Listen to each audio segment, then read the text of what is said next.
अस्सलाम वालेकुम एवरीवन। ये मीठी भुनी सवैयाँ फ़र्स्ट टाइम ना मेरे नेबर से आई थी मेरे घर में, तो मैंने खाई, मुझे बहुत पसंद आई। उसके बाद ना मैं खुद घर पे बना लेती थी और मेरा बेटा और मैं दोनों खाते थे। आजकल जैसा कि फ्राइडे, सैटरडे और संडे को ऑफ़िस से ऑफ होता है, तो मेरे हस्बैंड घर पे थे। और सैटरडे वाले दिन ना शाम को मैंने ये मीठी सवैयाँ बनाई। फिर इत्तेफ़ाक से उन्होंने भी खाई, तो खा के कहते हैं ये तो कुनाफा से भी ज़्यादा मज़े की सेवइयाँ हैं। तो वो सेवइयाँ मेरी ना सारी शाम को ही ख़त्म हो गई। बस 2 चम्मच के जितनी बच गई थी, तो वो संडे वाले दिन सुबह नाश्ते से पहले मैंने खा ली। मंडे वाले दिन आके उन्हें इतनी पसंद आई कि फ़जर की नमाज़ पढ़ के बैठे हैं, तो मुझे कहते हैं तुमने मुझे सेवइयाँ नहीं खिलाई। मैं इतनी हैरान हो गई सुन के कि इनको इतनी पसंद आई हैं। मैंने कहा चलें आज आप ऑफ़िस जाएँ, तो इंशाल्लाह शाम को मैं बना के रखूँगी दोबारा। तो चलें फिर आज मैं आपके साथ ये वाली ना रेसिपी शेयर करती हूँ। यहाँ पे मैं ले लिए 2 पैकेट सेवइयों के, बारीक सेवइयाँ ये। पहले मैं 2 पैकेट बनाने लगी थी, फिर मैंने कहा खाएगा तो कोई भी नहीं, मैं और मेरा बेटा ही होते हैं खाने वाले, तो चलो मैं 1.5 पैकेट ले लेती हूँ। फिर मैंने ना 1.5 पैकेट जो है वो ले लिया सेवइयों को, उनके पैकेट में मैंने छोटे-छोटे टुकड़ों में तोड़ लिया है और फिर बाउल में डाल के तो मैं हाथों से फिर थोड़ा-सा उनको ना क्रश करूँगी। अच्छा, यहाँ एक बात ज़हन में रखनी है कि इसका बिल्कुल चूरा नहीं कर देना, ताकि ये पकने के बाद ना लंबी-लंबी अच्छी लगती हैं खिली हुई। बाकी जो पैकेट था उसको मैंने फ़ोल्ड करके रख दिया साइड पे।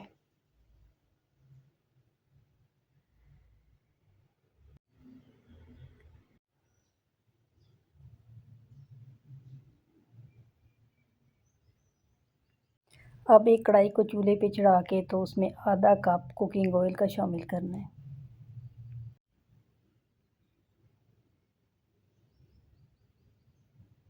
ऑयल हल्का सा गर्म हो जाए तो इसमें सेवइयाँ शामिल करनी है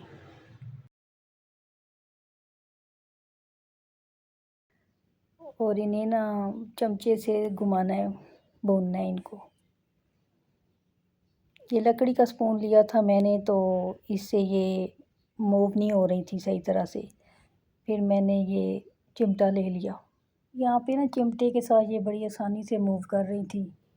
अच्छा, मैं तो ये बात बताऊँ आपको कि इधर आँच आपने रखनी है लो और मीडियम के, जो सेंटर वाली हीट है ना, उतनी आपने हीट पे इसको ना भूनना है।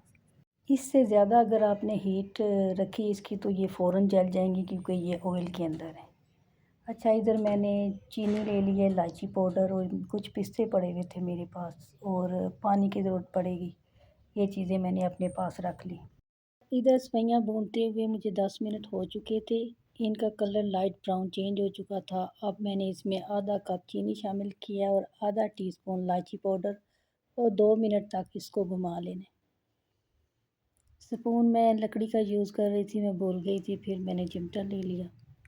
ये चिमटे से कुक करना बहुत आसान है।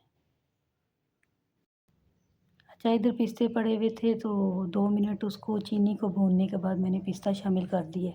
इसमें पिस्ता भूनने की मुझे ज़रूरत नहीं, क्योंकि ये ऑलरेडी रोस्टेड है। तो थोड़ा-सा पिस्ते को भी घुमा के तो मैंने इसमें 1.5 कप पानी शामिल कर दिए। इस पानी में अब ये जो चीनी है ये मेल्ट हो जाएगी और थोड़ा-सा ये ड्राई होगा मिक्सचर, तो फिर मैं इसको दम पे लगा दूँगी।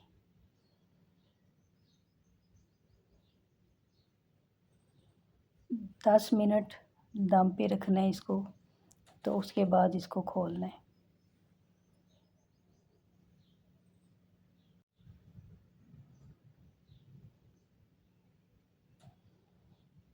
10 मिनट के बाद अब इसका मैंने दम हटाया है, तो इसकी हालत कुछ ऐसी थी।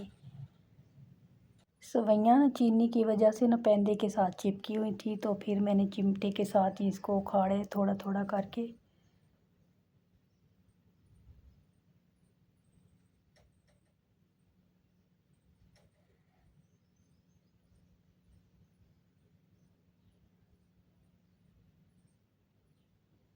अच्छा, इधर अगर मैं लकड़ी का स्पून लेती ना, तो ये बिल्कुल इन्होंने ऐसे खिला हुआ नहीं होना था। ये चिमटे की वजह से ना एक दूसरे से अलग हो गई हैं। तो सेवइयाँ मेरी रेडी थी, अब मैं इनको डिश आउट करूँगी। यकीन करें ये सेवइयाँ वाक़ई बहुत मज़े की होती हैं। मैं पर्सनली बताऊँ तो मुझे दूध वाली सेवइयों से ज़्यादा ये अच्छी लगती हैं और ये झटपट बन जाती हैं। और जब भी मीठे की क्रेविंग हो तो आप भी ये सेवइयाँ ज़रूर बनाइए और फिर मुझे कमेंट्स में आके बताइए कि कैसी बनी है। मेरी अगर वीडियो अच्छी लगी है तो ऐसी और मेरी वीडियोज़ देखने के लिए मेरे चैनल को सब्सक्राइब, लाइक और शेयर करना ना भूलिए, फैमिली और फ्रेंड्स में भी। चलिए मिलते हैं अब नेक्स्ट वीडियो में इंशाल्लाह। अल्लाह हाफ़िज़। Thank you for watching.